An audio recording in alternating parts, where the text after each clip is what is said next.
Dad and several others are hurt following a shooting in Indian River County. That's according to the Vero Beach mayor. The shooting happened at the Bermuda Club along A1A north of Vero Beach while deputies were attempting to serve an eviction notice. The deputies were taken to HCA Florida Lawnwood Hospital in Fort Pierce with police escort.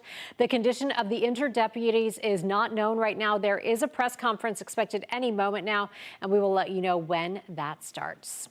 More breaking news this noon out of Brevard County, where the school district says a student tried to get into high school with a loaded handgun. It happened at the Palm Bay Magnet High School in Melbourne.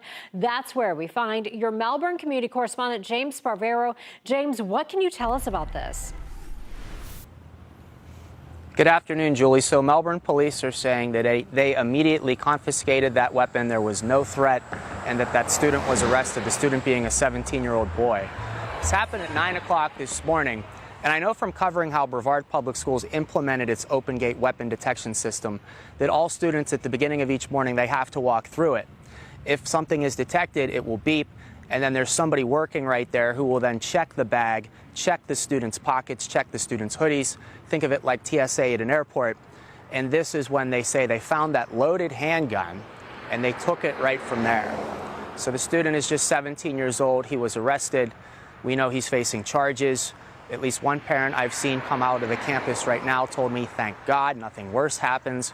Brevard Public Schools is saying potentially the weapons detection system saved lives today. We don't know what the student's intentions were, though. We don't know if the student was bringing the gun on campus to cause any harm, or perhaps if they had the gun and just forgot they had it. We don't know just yet, but I know a representative from the school board is here, so I can ask them those questions. We can also find out more about the history of Open Gate. So I know this isn't the first time Brevard Public Schools has told us something like this has happened.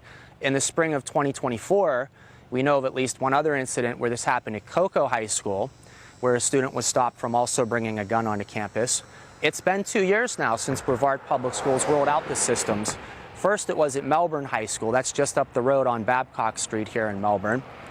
Brevard Public Schools now tells me they want to get these metal detectors in every middle school in the county. I'll have a new update for you coming up on News 6 at 4. Live in Brevard County, I'm your Melbourne community correspondent, James Sparvero, News 6. James, thank you. And make sure you have our News 6 app to get the most up-to-date information about both of these breaking stories. Our app is free in your app store. All you have to do is search WKMG.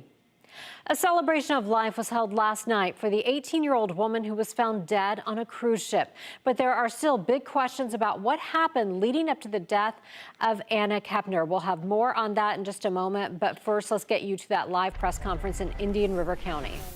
Halberstam, born in '88. Our deputies and a locksmith were on scene in an effort to evict him. Court process, court paperwork, move him out of that house.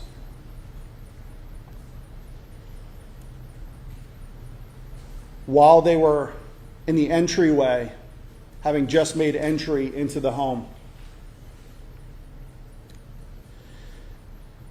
Mr. Halberstam retrieved a weapon, and he began indiscriminately firing at our deputies on scene.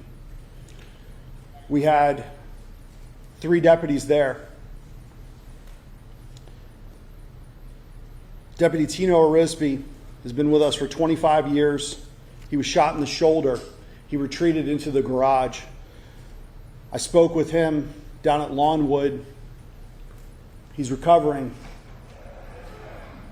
but he's hurt. Deputy Terry Sweeting Mashkow, 47 years old, 25 years and 16 days of service with the Indian River County Sheriff's Office, made the ultimate sacrifice today and was killed in the line of duty inside of that residence. Their sergeant was also on scene. He was not injured. He did fire. Deputy Arisby fired. As we continue through the investigation, we'll know if Deputy Terry Sweeting Mashkow ever fired her weapon or not. The locksmith that was on scene is currently in surgery in critical condition. The bad guy is currently in surgery in critical condition. Our team has been meeting with family members of all these folks to notify them of this awful tragedy. This is the second line of duty death in this 100th years. This year is 100 years. We're wearing this badge this year for 100 years of the Indian River County Sheriff's Office. Today I have the unfortunate task of telling you that we have the second line of duty death. Terry started her career. She's 47 years old. 25 years ago, she started as a dispatcher. She worked in patrol for 20 years, and in 2023, she was moved to our legal process civil unit. Our bad guy has a 2006 narcotics charge and a 2015 misdemeanor assault charge, both out of Virginia. We've had 7 calls to this residence all this month. Nothing before that. Almost all of them from the mother calling about him and her decision to ultimately evict him. Our real-time crime center has been working on finding more information about this suspect.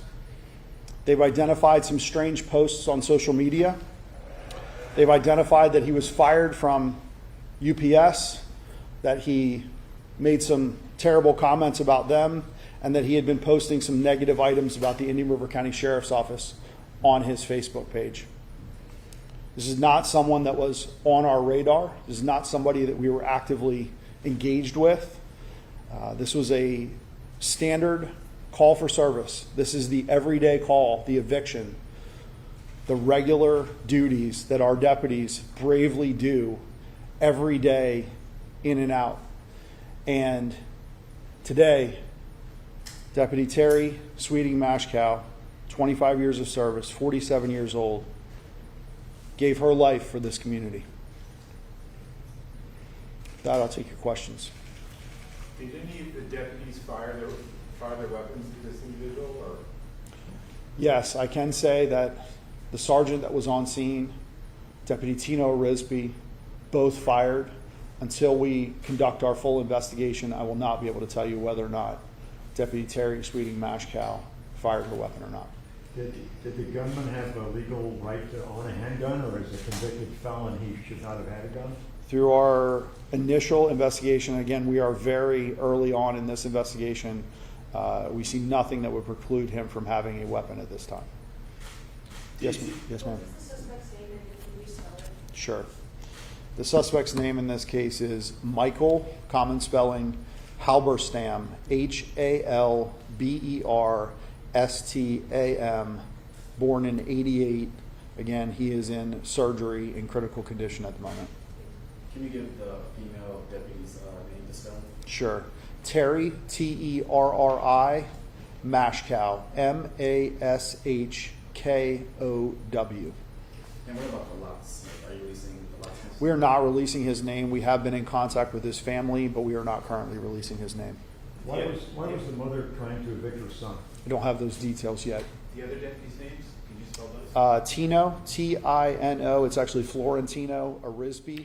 All right, you've been listening into an update from the Indian River County Sheriff. That is Eric Flowers giving an update on a deputy-involved shooting. 3 deputies shot while serving an eviction notice in Indian River County today. One of those deputies, 47-year-old Terry Sweeting Mashkow, died in that shooting. The suspect in this case is in surgery. Also, a locksmith who was there because of that eviction is in critical condition in surgery right now. 2 other deputies injured as well. Once again, this is a developing story to our south in Indian River County, and we will continue to bring you updates as they come in. But once again, a deputy killed while serving an eviction notice in Indian River County.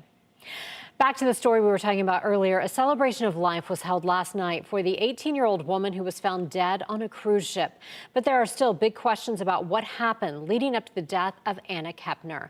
We have been closely monitoring a court custody battle involving Kepner's 16-year-old stepbrother after learning he's a suspect. That's according to a civil court filing.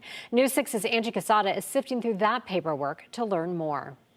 I'm Angie Casada, your community correspondent in studio, and the community is still rallying around this family. But what's new today is what we learned inside that custody hearing. The 16-year-old stepbrother, whose parents say he's a suspect in Anna Kepner's death, was hospitalized after the cruise and is now living with a relative. Much of this information is only coming out because of that court dispute. Now, the online hearing involved Anna's stepmother and her ex-husband fighting over custody of two children, including the 16-year-old boy. In court, both parents said their son had been identified as a suspect, even though the FBI has not confirmed anyone by name. The father claimed the teens were unsupervised and may have been allowed to drink alcohol in international waters. But the mother's attorney pushed back, saying ship video and DCF showed no sign of alcohol use or neglect. There are videotapes on the ship that confirm that there was absolutely no drinking, and that and DCF investigated and saw that there was no alcohol in mom's house whatsoever. So I'm not sure where that's coming from. Now, the FBI is reviewing those ship videos and interviewing passengers who may have seen the teens in the hours before Anna was found dead. And we're working to confirm why the 16-year-old was hospitalized and when the next custody hearing will be set. In studio, Angie Casada, News 6. Stay with us. News 6 at noon. We'll be right back. Introducing the new $25 million Gold Rush Multiplier Scratch-Off from the Florida Lottery.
(12:14) if you are just joining us, we are following breaking news in Indian River County this afternoon. 3 Indian River County deputies have been shot while serving an eviction notice. According to the sheriff in Indian River County, the suspect is named Michael Halbertson. One of those deputies died. That is 47-year-old Deputy Terry Mashkow. She started her career 25 years ago as a dispatcher and had been serving in the sheriff's office since then. This is the second line of duty death in the 100-year history of the Indian River Sheriff's Office. We will follow this story for you and keep you updated throughout the day. Turning now to your forecast, we started out the day with some fog, but things have really turned out nice for us this afternoon. And Candace, it is going to be a nice weekend for a lot of our outdoor plans. Yeah, if you have to do some holiday shopping, or you just want to sit back and enjoy the beaches, the weather is going to be great no matter really what you want to do this afternoon and into the weekend. Now, the outlook will continue to stay very much the same. Warm and dry, some early morning patchy fog can't be ruled out. Before Thanksgiving, there remains a bit of a question mark with how much rain could we see on Thanksgiving. We are watching that cold front that we've been talking about for the past couple of days making its way into central Florida by late Thanksgiving. That could increase our chance for rain. As of now, we're holding it at 20%. Some models favor a little more in the way of rain. We, of course, will continue to get a better handle on it as we start getting some more consistent trends in either direction. But then as we head into kind of Black Friday, the post-Thanksgiving weekend into early December, it looks like we will see a slight cool down. Nothing extreme, but certainly a change from the 80s. Taking a live look outside Daytona Beach Skycam. Folks right here already starting off their Thanksgiving break at this point. We're at 80 degrees. The beach is going to be fantastic. You can see how nice and calm the surf is out there. We still have a moderate risk of rip currents, though. Temperatures elsewhere around central Florida staying in the upper 70s, almost area-wide. A few low 80s already in the mix. 81 degrees in the Villages. 79 in Kissimmee and 79 as well for you guys there in Melbourne. So as we take you here throughout the next few hours, you can see we will stay mostly clear, mostly dry till at least about Saturday. On Sunday, we are watching this next front. This is not the Thanksgiving front. This is one that will be very, very weak. We'll add some cloud cover, maybe a 10% chance of rain as it comes through. But other than that, you won't even know the cold front came through because it's really not going to be bringing any significant cool down behind it. It's the second front that we're going to be watching in the next 7 days. It's going to be one that is going to be causing some messy conditions for travelers, possibly on from Monday to Wednesday. As this front continues to make its way through the country, we'll be bringing in a cold blast. There will be the potential for some snow kind of in the northern side over areas of Idaho and Montana. But there's also another front approaching the Pacific Northwest on Tuesday and Wednesday of next week that could also cause some issues if your travels take you there. But overall, it's going to be a kind of a warm Thanksgiving as we take you here throughout the next couple of hours, next couple of days. By Thanksgiving, that cold front comes through, but the big question will be, where will that rain really fall? But now let's check on your forecast for today. Sponsored by Strata Air Conditioning and Heating. AC emergency, you ought to call Strata. All right, your temperatures this afternoon, again, back into those low 80s, and then a lot more of the same even into your travel Wednesday, 83. Overall, nice Florida weather if you're going to be traveling up and down the Sunshine State. On Thanksgiving, again, we're holding that chance of rain at about 20%. With that being said, some models do favor a little more rain, upwards about 50% chance. So that's something we're going to be watching. So make sure to check back in maybe early next week as we get a better handle on some of those model runs. And then temperatures starting Black Friday and into the weekend, slight cool down by then with highs back into the upper 70s. Stick around. News 6 at noon continues after the break.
I'm meteorologist Michelle Morgan, looking for weekend fun. I'm here at the Central Florida Zoo and Botanical Gardens, where the Asian Lantern Festival returns with stunning lights and beautiful art. I spoke to Bob Chabot about what you can expect. We have about 3/4 of a mile of displays here, and these are lanterns. These are massive lanterns. Some of them are static, some of them are interactive, a lot of them move. We have some really fun themes this year. We have a strong ocean theme. We have a sort of a fantasy dragons and unicorns and crystals, ice, fire and ice kind of a theme through a good section. And then we finish off with some holiday themes. And you can buy tickets online. This Saturday from 5:30 to 9 p.m. celebrate the holidays for free across Donnelly, Evans, and Sunset Parks in Mount Dora. Enjoy live entertainment and snap a photo with Santa from 6:30 to 9 p.m. Enjoy a magical evening with percussion and brass at Crescent Park at Lake Nona, Saturday from 6 to 8 p.m. Live music under the stars, food trucks, and fun for all ages. Remember, bring chairs and a blanket. Light Up Ocala happening on Saturday features over 100 vendors with crafts, art, and delicious food options. Enjoy live entertainment and interactive kids zone for the whole family. This free event is from 3 to 8 p.m. Viva Claremont hits Lake County this Sunday, starting at 11 a.m. It's free, family-friendly fun with salsa classes, delicious foods, a bouncy house, and pony rides all day. This Sunday from 11 a.m. through 4. Head to Wooten Park in Tavares for the 4th annual Holiday Grinch Fest. Explore 70 local crafters, vendors, food, and businesses, and snap a photo with the Grinch himself. If you have something fun happening in your town next weekend, let me know. I've been getting so many fun events from viewers just like you. Just head over to clickorlando.com or a new 6 app. Just click Contact Us.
12:26 now, and an update on the breaking news we've been following. 3 Indian River County deputies have been shot while serving an eviction notice. One of them died, 47-year-old Deputy Terry Mashkow. She had 25 years of service with the sheriff's office. The shooting happened at the Bermuda Club along A1A north of Vero Beach. This is the second line of duty death in the 100 years of the Indian River Sheriff's Office. We'll be following this story and bringing you updates throughout the day. Candace. All right, as we look here at the next couple of afternoons, we are going to continue to stay in those low 80s. A weak front could be bringing in just a little bit of cloud cover on Sunday, but no rain chances really to mention until about Thanksgiving. We are watching more of a stronger cold front that will come through. As of now, we're going to hold that chance for rain on Thursday, 20% as of now, but of course, check back early next week. Models are in a bit of disagreement of how much rain we could see from this front, but behind the front, temperatures will be cooling down nicely. We'll get back into those 70s, though, post-Thanksgiving. Nice, very holiday-ish. Thank you, Yes, Candace. you're welcome. Thank you so much for joining us today at noon. Our next newscast is at 4, and you can always check clickorlando.com for any updates, and we'll both see you on Sunday. Have a great day.